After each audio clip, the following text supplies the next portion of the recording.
నిద్రపోయే ముందు 11 మాటలు శివనామం చెప్పి పడుకోమని చెప్తారు.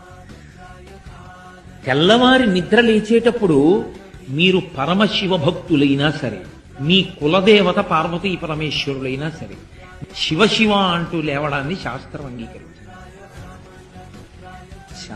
శాస్త్రమే. శివుడు కేశవుడు రెండని నేను అంటలేదు, కానీ దేని స్థితి దాందే అంతే.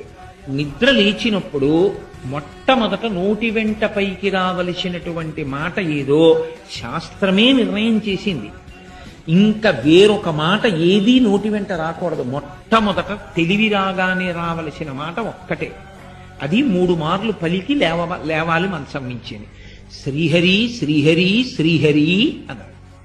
3 మాటలు శ్రీహరి అన్న నామం చెప్పి మాత్రమే లేవవలసి ఉంటుంది. అంటే జాగృతి ప్రారంభమైంది. నిద్ర లేచాడు, రక్షణ చెయ్యవలసినటువంటి వాడు శ్రీ మహావిష్ణువు.